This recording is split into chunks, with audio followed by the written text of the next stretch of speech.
Nakuahidi. Huyu aliyefanya leo uko hapa. Tahakikisha na anaonja mauti. Tahakikisha nafukiwa na mchanga. Na tahakikisha nafukiwa na mchanga. Haijalishi au amekufa au hajafa. Lakini najua Alex ndio sababu ya wewe kuwa mahali hapa. Najua ndio sababu. Najua ndio sababu dada. Najua ndio kila kitu kufanya kufika hapa.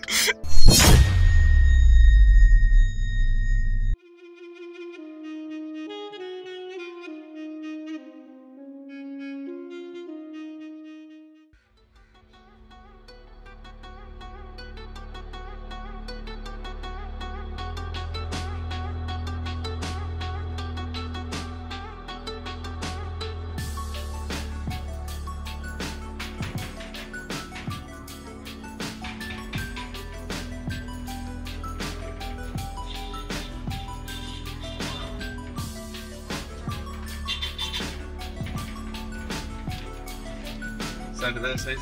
Salama. Sasa samahani. Niko nzee kwenye nyumba hii. Hapa Aliama, aliuza nyumba. Aliama? Kwa nini unaambia nyumba imeuzwa? Na muda mrefu?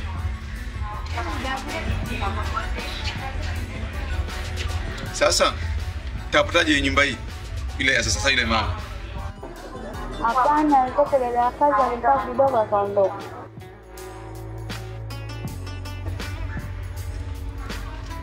Wewe dada kazi unajua sehemu alipo? Unaweza kumpata. Shwari. Namba yake ya simu. Kwa sababu namba yake ya simu.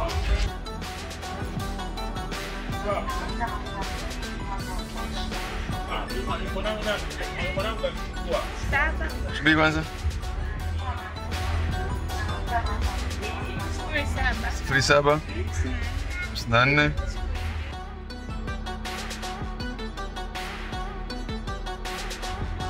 Ngepo asante. Samahani kwa usumbufu. Nashukuru sana. Jambo vipi? Asante.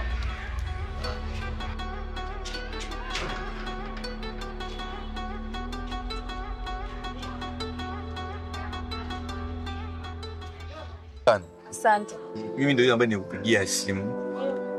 Nashukuru pia kwa kuitikia. Bila samahani. Samahani, mimi naitwa Sheila. Au Amanda. Mtoto mama Amanda? Mbona ninavyojua mimi mama Amanda alikuwa na watoto wawili. Amanda na Tito. Ni kweli unavyosema. Amanda na Tito ni watoto wa mama yangu mdogo. Yaani mdogo wake na mama yangu. Yule mama ndo mama yangu mimi kunizaa. Baada ya mafarakano ya mama yangu na baba yangu, mama yangu aliamua kuhamia kwa mdogo wake akaenda kuishi pale. Lakini mimi ndo mama yangu kunizaa. Kwa nini kusikia Amanda akizungumzia kama ana kaka yake? Hapana, sijawahi sikia. Sawa, sasa mimi nikuita hapa, nilifika pale nyumbani, baada ya kubisha hodi nikaambiwa ile nyumba ishauzwa. Na nilipoulizia mama yuko wapi, wakasema hawajui, lakini wakanipa namba zao kwamba nikupata wewe niweze kupata kwamba labda yuko wapi, ilipokuaje.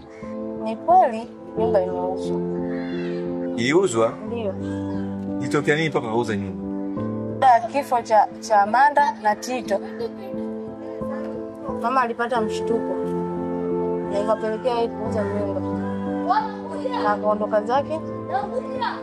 Akaenda kutibiwa Oman. Tito na Amanda walifariki. Na ilikuwa kuaje? Ndio sana.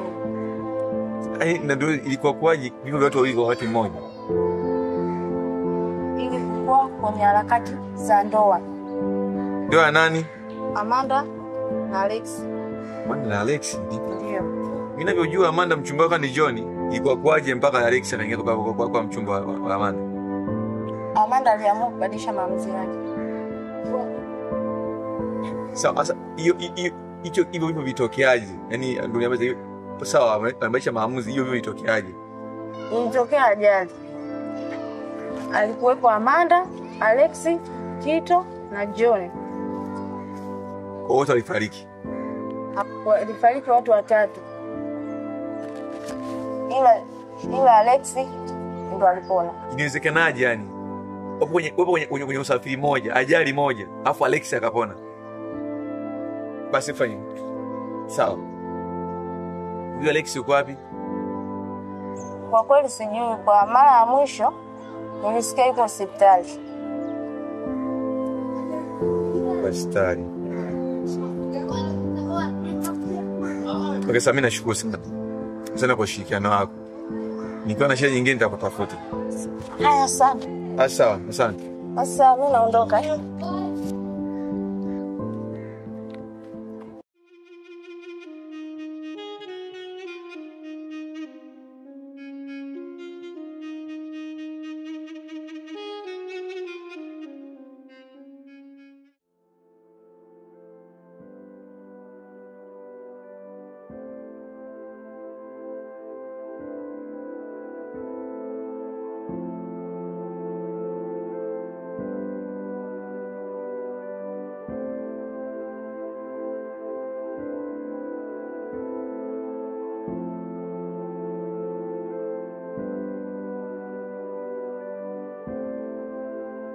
Kaburi la Amanda ni pale.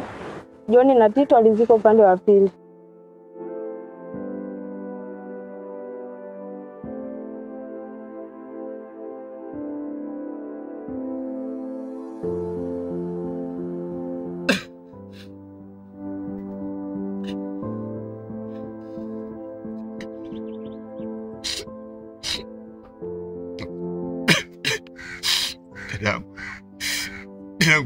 Dadangu mimi. Nisamehe sikuwa tamna kujukuaga. Nisamehe. Naumia sana. Naumia sana dadangu, umeniacha mapema. Nani mwingine ambaye nilipenda zaidi yako? Familia nzima waliona mimi sifai, lakini peke yako ulijua thamani yangu. Ulijua mimi ni binadamu kama binadamu mwingine. Ulichukulia mapungufu yangu. Nitakimbia kwa nani mimi? Mbia kwa nani dadangu leo umelala hapa dadangu, wewe sana kuamka nikuone leo. Sikia dadangu. Nakuahidi. Huyu aliyefanya leo huko hapo. Tahakikisha na naonjo mauti. Tahakikisha nafukiwa na mchanga. Na tahakikisha nafukiwa na mchanga. Haijalishi au amekufa au hajafa. Lakini najua Alexi ndio sababu ya kwa mahali hapa. Najua ndio sababu. Najua ndio sababu dada. Najua ndio kila kitu kufanya kafika hapa. Najua ndio leo. Au sasa kusema na mimi. Au natoka zungumza. Hawezi toka kwa niasa tena. Nani mingareke ni shauri. Nani? Sio mama yangu. Sio ndugu yangu yote ambaye anaweza kuniamini tofauti na wewe. Mingareke ni ngumu sana. Nakutoka mbali mno. Ndugu zangu ninasifai, lakini peke yako ndio na mimi ni wa thamani katika maisha haya. Peke yako ndio ulinisaidia, peke yako. Nani mwingine? Sipofanya ile nakuahidi siwezi kusafisha kabila yako tena. Siku ambayo nitamweka Alexi chini ya udongo ndio siku ambayo nitakwenda kusafisha dangu. Mzee kwa amani. Nakupenda sana. Nakupenda sana dangu.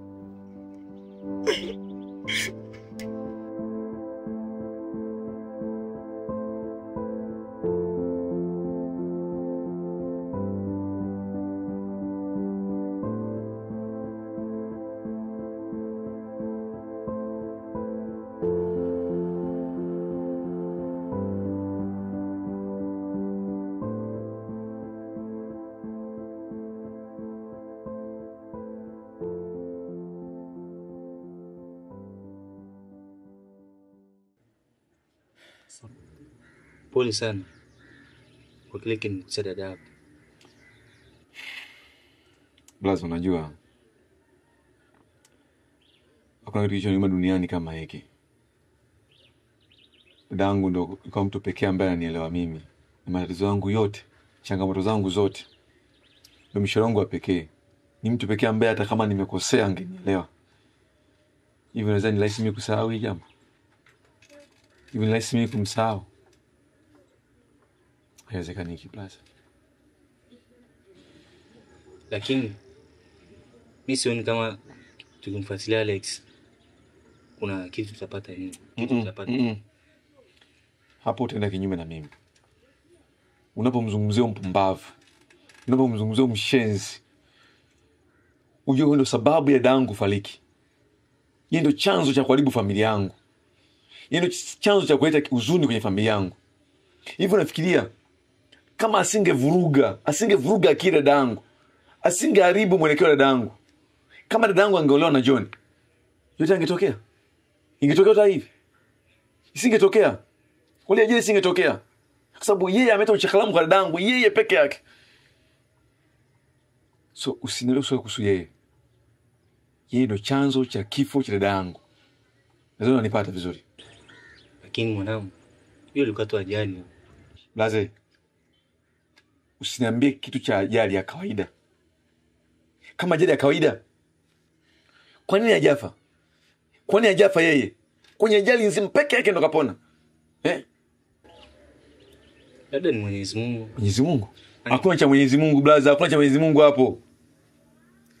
Mimi wasiangalia aliyefanya kosa. Na angalia mwenye sababu hilo kosa ni nani. Hiyo ndio wa professional yangu. Nikuulize swali kidogo. Kwa mfano hapa ningekuchochea sasa hivi mahali hapa, nikujaza sumu, ukaondoka ukaenda kule ukaenda kuchoma mtu kisu. Hivi nafikia sababu ya kuchoma kisu nani? Ni mimi, sio wewe. Kama mimi singekujaza sumu singekuja kuchoma mtu kisu. Kama huyo mpumbavu, huyo mshenzi wa kijana asingeharibu akili ya dadangu, asingechafua mwelekeo wa dadangu, wale waje singetokea. Wale tukifiki singetokea.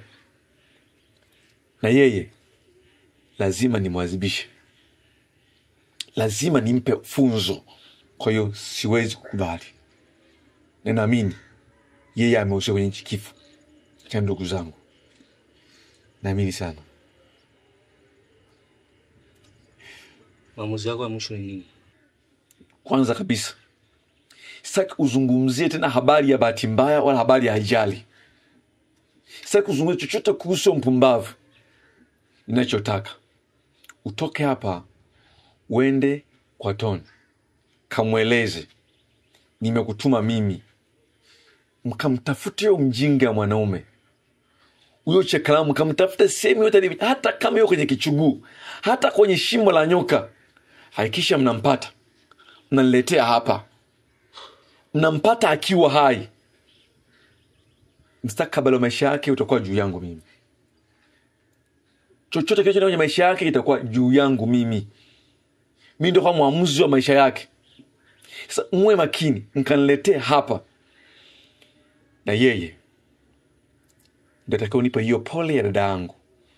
Yeye ndio atakayenifuta machozi ya mwisho. Na yeye ndio atakayefuta huzuni ya familia yangu. Sio umeelewa vizuri? Umenipata vizuri? Kwa sitaki kusikia mtu yote. Yeye ndio aje anipe hiyo pole. Mlete kwangu akiwa mzima. Mkamtafute popote alipojichimbia. Vinginevyo sitaki kuna mpumbavu yote yule akiniambia ni nyamaze, akiniambia ni jambo la kawaida. Sio unaelewa?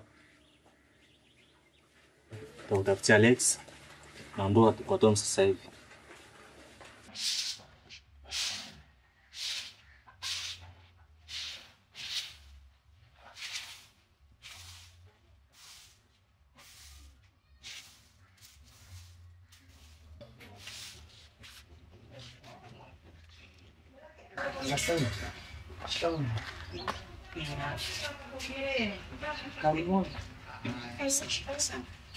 Mama, sisi ni marafiki zake na Alex. Tumekuja hapa kumuulizia Alex, je, yupo? Alex? Naam, Alex. Muda mwingi sana mjaonana eh? Naam, ni kweli mama. Hatukuonana naye kwa muda mrefu kwa sababu sisi tulisafiri kidogo, na hata hivyo tumerudi tu jana tu hapo, kwa leo tukaona tuje kumtembelea rafiki yetu Alex.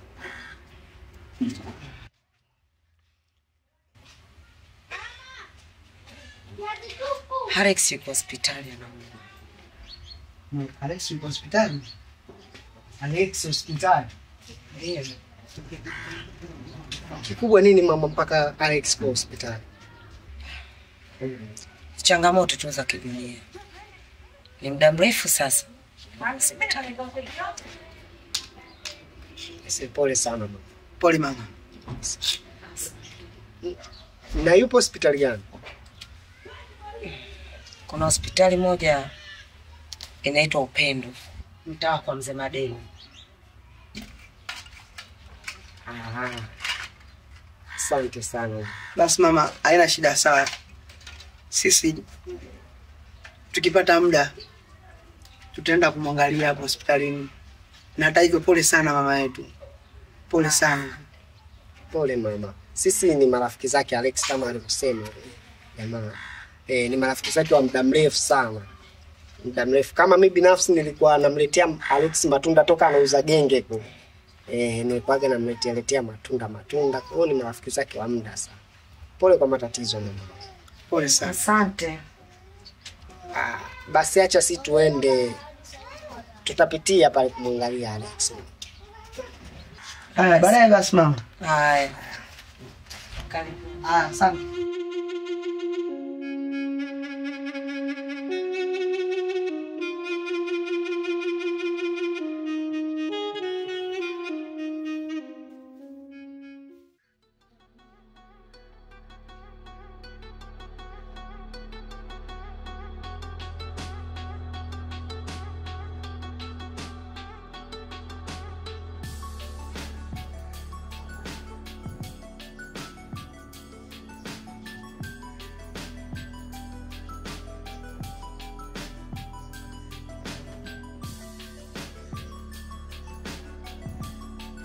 Asante. Vipi, umebahatika kwenda kumuona rafiki yako? Hapana mama, sikubahatika kuingia ndani muangalia. Ila nimezungumza na daktari. Amesema kwamba hali yake haiko sawa, kwa hiyo amempeleka theater.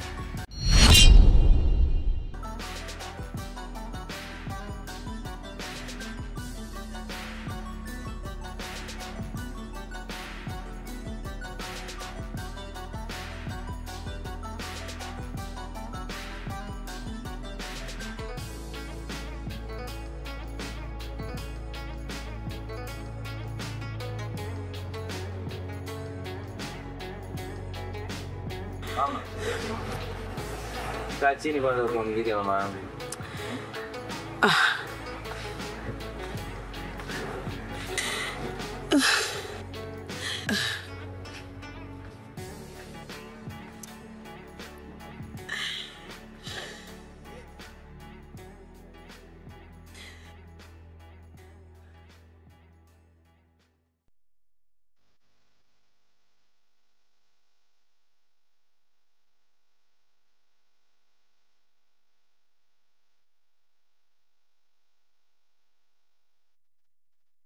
Niambie basi. Taarifa jinsi nilivyofuatilia. Nimekuja kugundua Alex wapi alipo.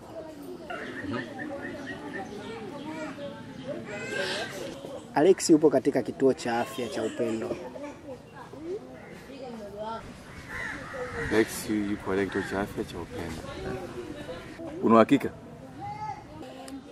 Na uhakika kwa sababu nimefuatilia kwa vizuri kwa kina kabisa. Vipi kuhusu hali yake? Hali yake anasema anaendelea vizuri tu. Anaendelea vizuri. Kwa hiyo anaenjoy maisha. Wakati mimi familia yangu imesambaratika, si ndio? Kwanza nikushukuru sana kwa kazi yako uliyofanya nzuri sana, iliyotukuka. Ni kwa muda mfupi umeletea vitu ambavyo ninavyovitaka. Sasa sikia, sina muda kupoteza sasa hivi. Tuamke tuende sasa hivi. Sababu ninavyozidi kupoteza muda hapa nazidi kuumia sana kichwa changu. Kichwa kinawanga sana. Sasa nini? Wenzetu. Empunguza kwanza hizo hasira. Kaa nikavumilia kwenye hali. Hebu tafakari blaza. Yaani mimi familia yangu imesambaratika. Naishi kama ndege sasa hivi. Alafu mtu tu ananiambia yeye hivi bwana ana survive. Lazima niuma. Sawa. Ila sasa hatuwezi kwenda kama mang'ombe tu kurupu.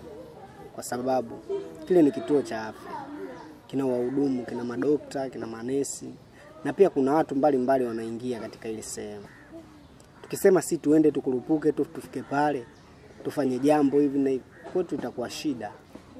Lazima tukae chini, tutulie, tupange mpango madhubuti, tunaingiliaje na tunafanyaje jambo. Ili tukitoka tuache kitu chochote, atuache alama yoyote. Unajisikia kwambia? Binafsi sitaki kusikia na habari za huyo mtu. Ili nizisikie lazima nifanye kila mtu nilichokusudia ukifanya. Wewe unafikiri mimi nitafanyaje? Au tufanye nini cha msingi? Tunachotaka kufanya ndicho cha kufanya, lakini sasa hatuwezi kutumia haraka kiasi hicho. Lazima tuwe taratibu. Sawa. Kuna kitu nimekiona hapa. Kwa hiyo unasema tuwe na tahadhari.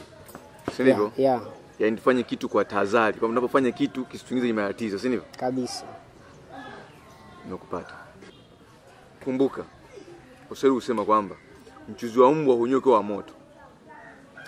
Tupange mpango, lakini make sure isizidi kesho. Tumeelewa vizuri? Sawa sawa. Tufanye hivi. Siku ya leo tutumie kuchora ramani. Wewe pro umeshafika. Tengeneza ramani yako vizuri, nimetengeneza ramani yangu vizuri. Tukiunganisha yote kwa pamoja, tukikaa kitu kimoja, tutafeli basi. Hilo ndo la kusema sasa. Yaani hapo kwamba umeongea jambo muhimu. Ya, kumbuka usiniangushe. Mimi siku ya leo acha tu niende nikacheze na yale mazingira. Nimekishua kesho jambo letu inaisha. Ya, na imani mpaka kesho jioni tutakuwa tushamaliza.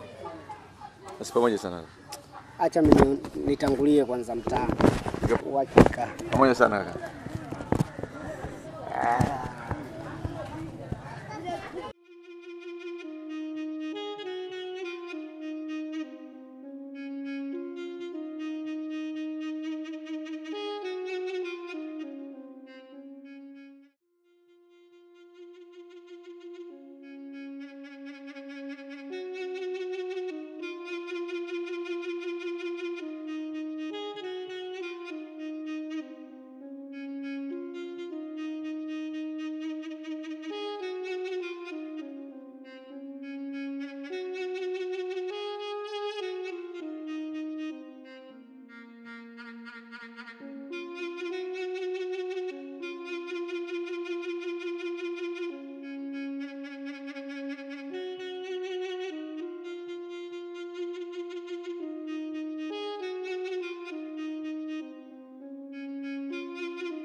Ni yake na nani?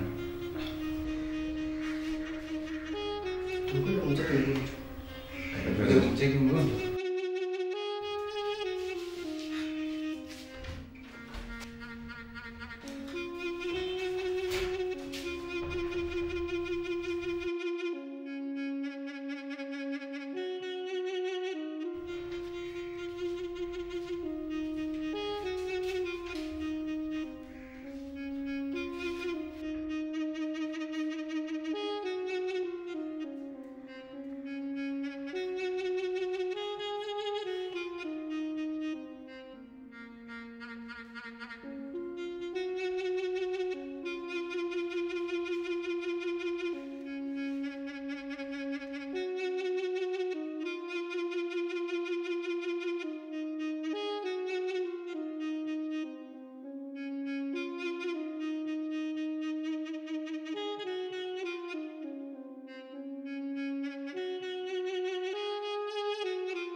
haniruhusu kukaa kwenye kitanda cha mgonjwa.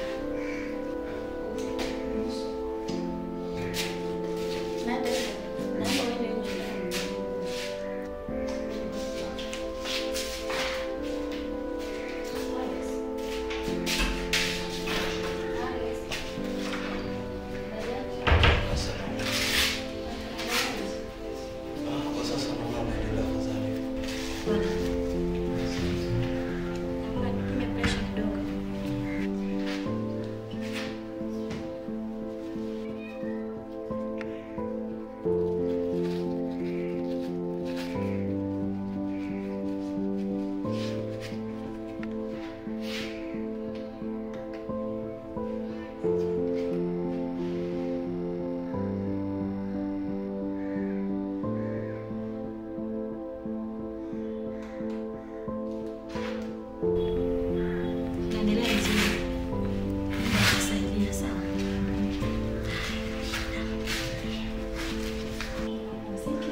Meki. Ndiye daktari. Mgonjwa wako sasa anaendelea vizuri. Kilichomaki ni kufanya utaratibu wa bili, utalipa gharama hapo. Then nitachukua mgonjwa tunaenda naye nyumbani. Asante. Kuna na sister hapo dirishani atakupa mlolongo wote. Okay, sawa ni sawa.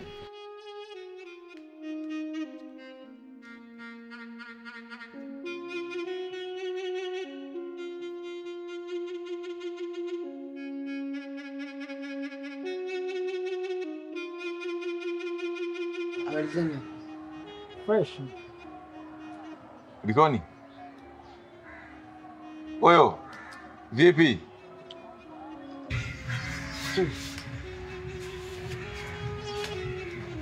Yule mgonjwa ambaye ulimtuma nimchunguze kule hospitalini, kweli nilijitahidi kadri ya uwezo wangu, ila nimekuja kusikia amesharuhusiwa hospitalini. Hebu pumbavu wako. Unasemaje? Hivi unaogopa pumbavu gani? Unaogopa pumbavu gani? Hivi unajisikia unachozungumza? Na kuhusu unajisikia unachozungumza? Wewe, puuzi unajua. Blaza, unamsikia unachozungumza hapo? Hivi je, una akili kweli wewe? Uko sawa kabisa? Je, acha upumbavu. Yaani, Imekuwaje mpaka mtu anakukimbia? Ulikuwa wapi muda wote? Kweli nilitahidi kadri ya uwezo wangu. Hata pia chakula nililia pale pale mpokezi. Hebu acha pumbavu wako bwana. Umekula chakula juu ifanye yaani unajitahidi kitu gani hapa hivi? Umefanya nini? Unajitahidi kitu gani? Nini ulichokifanya? Yaani kutazama tu mtu, kumtazama mtu umeshindwa. Wewe, unaona kijana anasema wewe. Mimi mtu mbaya unajua wewe. Ongea na mtu wako unajua. Zungumza naye mtu wako. Je, imekuwaje mpaka mtu anaondoka? Ulikuwa wapi?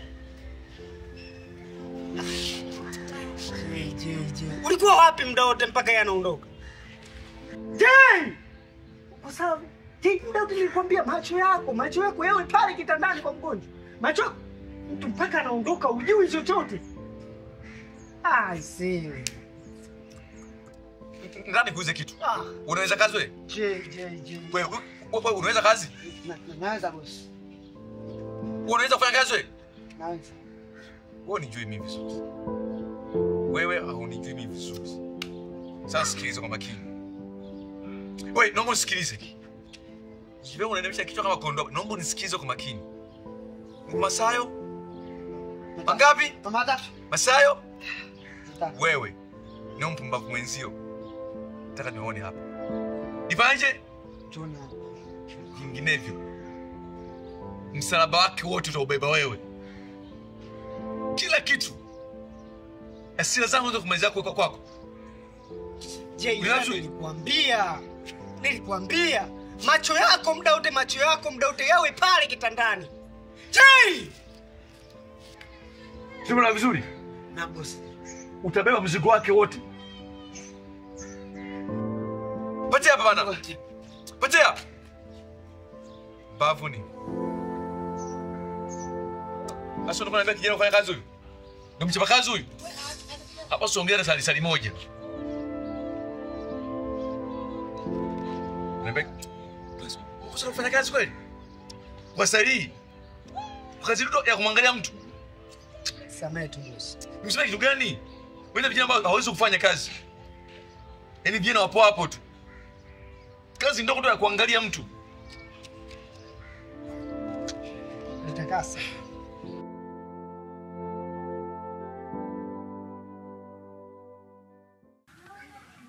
Umefikia wapi swala? Yaani mpaka sasa hivi. Yaani sijui nianzie wapi, nimalizie wapi. Yaani nimevurugwa hatari yani. Yaani mpaka sasa hivi najiuliza yani. Yule jamaa katokaje mule ndani? Yaani nashindwa kuelewa yule mwamba katokaje mule ndani yani. Mimi nimetafuta kila aina ya chocho, kila aina sehemu ninayoifahamu mimi, ila sijabahatika kumpata yule jamaa. Na sijui nampata wapi katika mazingira gani yani. Kwa nini uliruhusu makosa makubwa kiasi hicho? Na unamjua wazi kabisa bosi wetu. Huwa hapendi yani habari za kitoto. Binafsi namfahamu vizuri bosi wangu. Akili zake haziko sawa hata kidogo. Kwanza inabidi umshukuru Mungu hadi sasa hivi wewe kwa hapa. Kakupa tena nafasi nyingine. Usije ukaleta masiala hata kidogo. Sio mtu mzuri yule.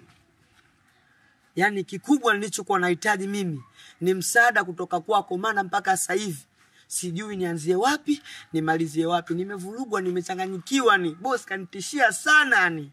Kwa naomba unisaidie yani, unipe ushauri wowote au unipe kichanganuo chochote ambacho kitafanya kumpata huyu jamaa kiurahisi yani. Ni kweli unahitaji msaada kutoka kwangu? Kabisa, naomba unisaidie mwanangu. Maana hata sijui ile tatizo litatua vipi yani, mpaka sasa hivi nimevurugwa yani.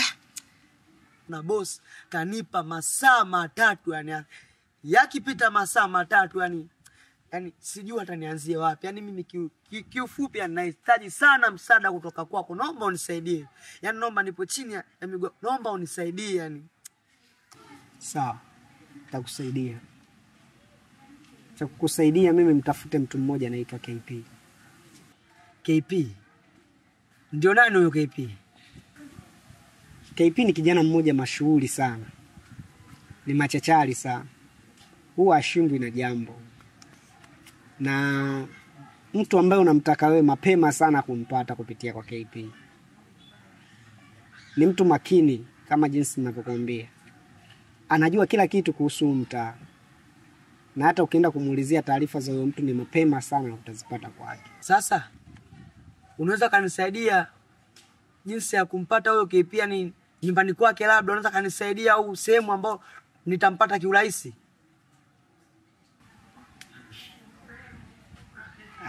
KP mahali anapoishi sio rahisi kupajua, hata watu wake wa karibu pia hawawezi kufahamu. Ila unaweza kumpata katika vilabu vya pombe. Hasa pombe za kienyeji. Ni mapema sana utampata katika hizo sehemu. Kwa sababu ni mtu ambaye anapenda kutumia. Pia hali yoyote utamkuta nayo KP, usimdharau kwa hiyo hali, kwa sababu ni mtu ambaye anafanya kazi vizuri sana. Huwa analewa tu mwili, alewi akili. Kwa hiyo anajua nini anachokifanya. Hapo nimekupata sasa. Sasa mimi naona kama hapa haina haja tena ya kuendelea kupiga story. Nishapata suluhisho. Ni kwamba umesema ni kwamba nikienda kwenye vilabu vya pombe za kienyeji yani pombe kali hususan ubanda, si ndivyo? Kwamba lazima nikimuulizia tu KP lazima nitampata. Oa bro, nashukuru sana kwa msaada wako. Poa, na ukikutana naye mwambie mimi hapa nimekuagiza, maana atakuwa kufahamu. Mwambie taarifa zimetoka kwa Tom nije nikutafute. Nashukuru sana brother kwa msaada wako, maana nilikopo sijui wapi Pa kuanzia. Okay, kuwa makini tu. Poa basi, okay sasa.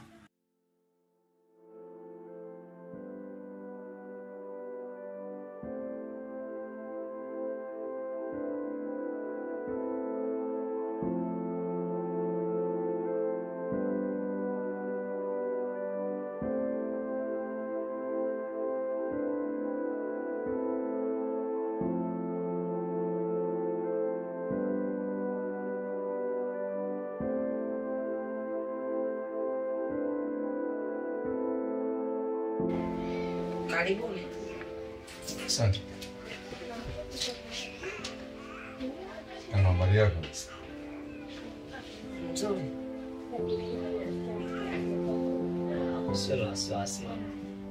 Sisi ni marafiki wa Alex. Unaweza wakati mazungumzo kidogo.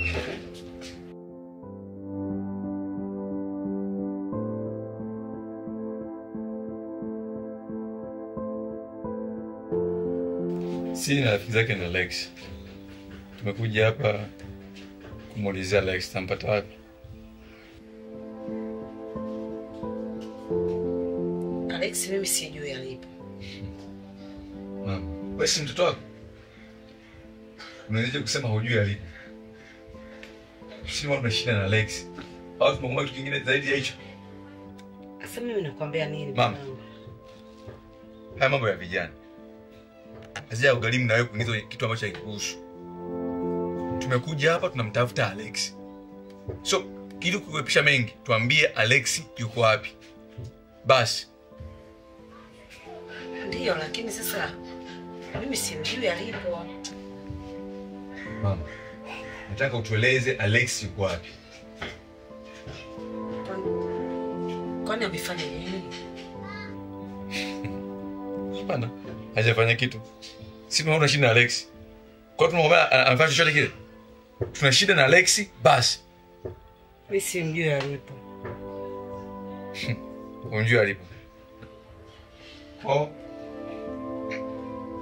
Hawezi kusema. Sasa nasema nini wakati nakwambia mimi simjui Alex alipo babangu? Mimi nasema nini? Tom. Ndio wewe.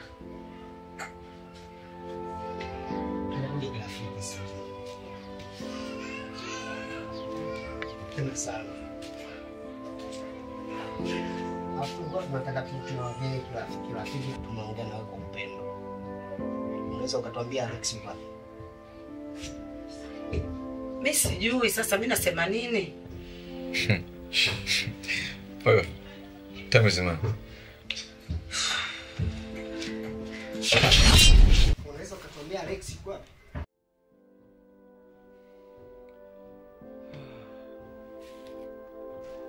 Mia.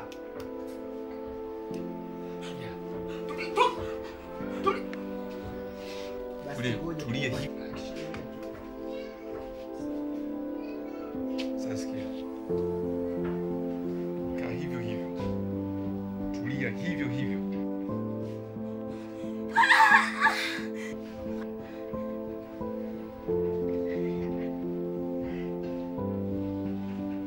Mungu nisikize kwa makini.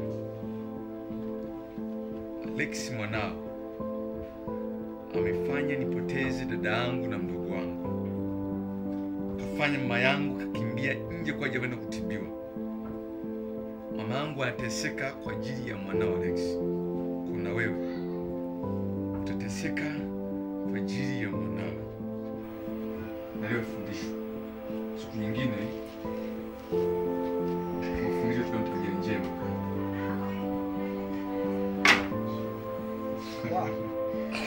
Good job.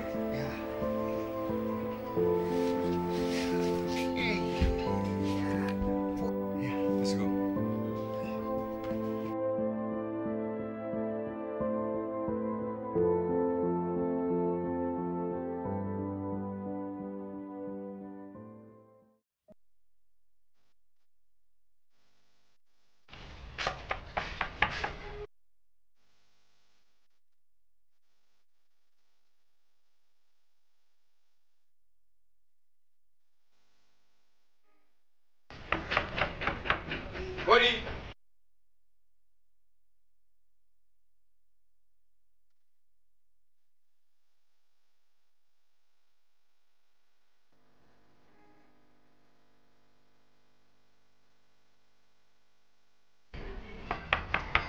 Hodi.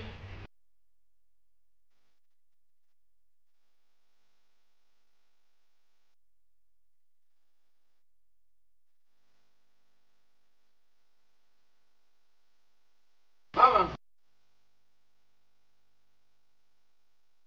Mama. Mama Alexi.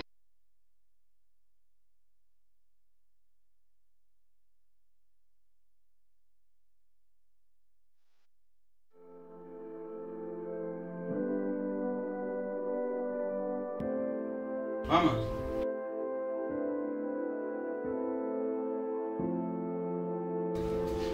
Mama Alexi. Mama. Mbona kama uko sawa mama? Sipo sawa kabisa mwanangu. Shida nini mamangu?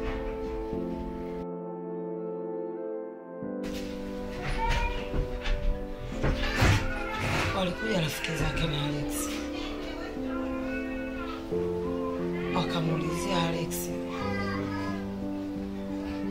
Nilipowajibu kwa sijui Alex alipo, walinichoma sindano. Umekuchoma sindano? Sasa sijui ile sindano ni nini. Maana najikuta nachoka. Mapigo ya moyo yananienda mbio. Pole sana. Kwa hiyo hivi unafahamu watu ambao wamekuchoma sindano?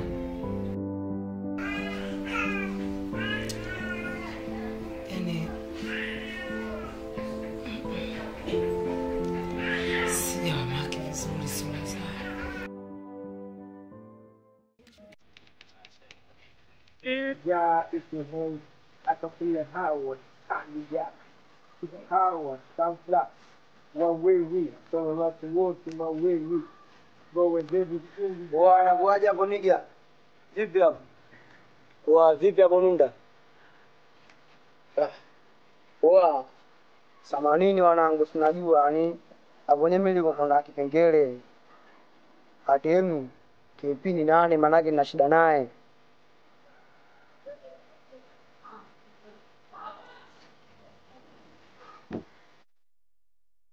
Kwa nini unamtafuta KP? Afu yani wewe umetoka wapi na nani? KP wewe unaishi na gani? Oa KP mimi naishi naye na so kiugomvi wala nini yani kiamani, so ni business issue. Ndio maana nimekuja hapa kumtafuta KP. Oa boy, funguka basi. Wote ma KP hapa. Sema shida yako. Shida yangu mimi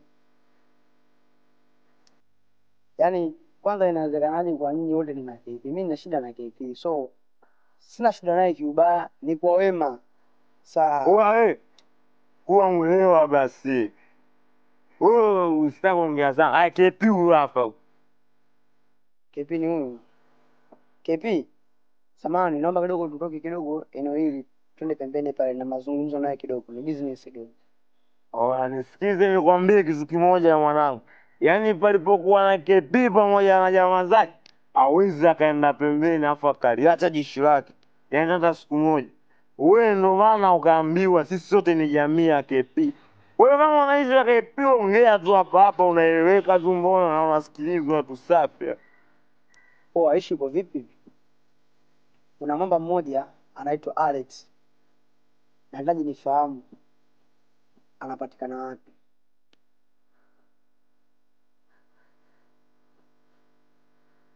Wewe una uhakika na issue yako? Uhakika mwanangu. Wewe sio shapi mwanangu, sio na mgambo hujatumwa. Ndo hapa. Ukija ukichanganya mwanangu issue yako ujue uketa issue fake unajua. Unaona ani mako dinda mako stamina fogo yai, si unajua. Sawa. Alibiki kitu yani issue kwamba ni bajiwe tu. Nampata pataje Alex, yani hiyo tu mwanangu. Basi fresh haina mbaya. Ujamaa kama ulivyosema anaitwa Alex. Yeah.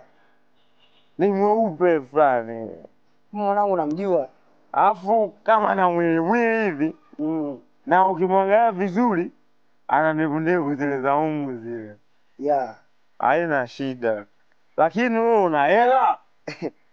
Wewe ndo utakuhusu hela mwanangu. Hapa ndo nyumbani kwake. Sasa mimi nitakufanyishaje kazi bila kukulipa mwanangu? Hela zipo mwanangu. Wewe unataka shilingi ngapi? Sikia. Kutokana na issue yako jinsi ilivyo. Mimi nataka 1,500,000. Sasa sikiliza, tufanye kitu kimoja. Mimi nakugawa 200. Yaani nakuongezea na 50 juu. Kwani 50 yani unaipandia kwa juu? Na maana yake mwanangu. Oya mwanangu.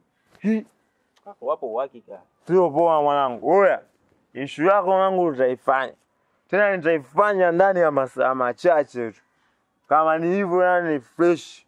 Haina neno yani. Sasa nini hapo wenyewe askari wangu? Yaani ukifanya kama hivyo mimi utakuwa umenisaidia sana. Ushaeleweka basi mwanangu. Alidi basi hapo na uchawi. Yaani hapo wenyewe bila kuchoka hapo askari wangu. Yaani kusema pene tu nyenye mbona mtafaidi matunda, mtakula matunda mpaka mtasasa wanangu, si unajua. Alafu mwanangu patikane tu. Alafu mwanangu unaongea kama isha mashauzi nini. Alafu kwanza hiyo nguo yako ya chini ulovaa siku hizi hazivaliwi hizo.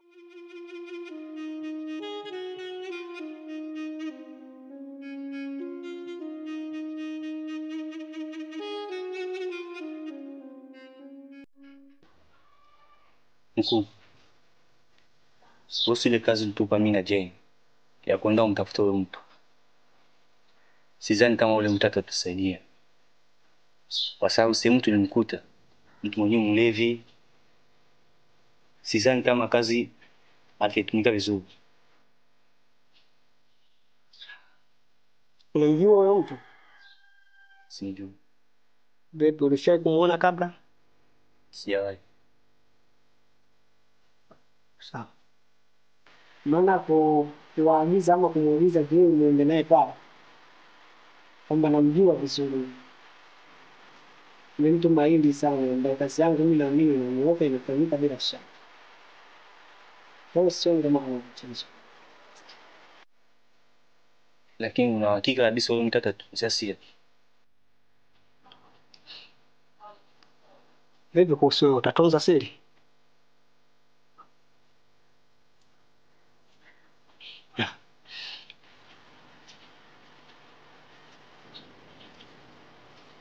Na mwanini ataufanya hiyo kazi. Alafu ni mtu mashuhuri sana, kwa watu wengi wamefanya naye kazi, pia ni mkongwe. Anaifahamu mitaa vizuri jinsi kabisa, jinsi ilivyo leo, na anawafahamu watu wote. Kwa naamini kazi yangu itaenda sana. Kingine ni mtu ambaye amefanya kazi na watu wengi sana. Kwa anajua hizo kazi jinsi zilivyo, na ni mtu ambaye anatambua kila mtu ndani ya wengi.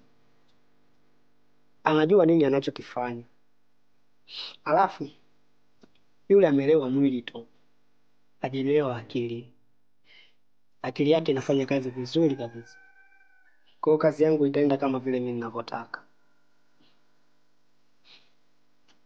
Kama utaweza unipa nafasi ya mwisho, kimwenyewe nifuatilie kesi.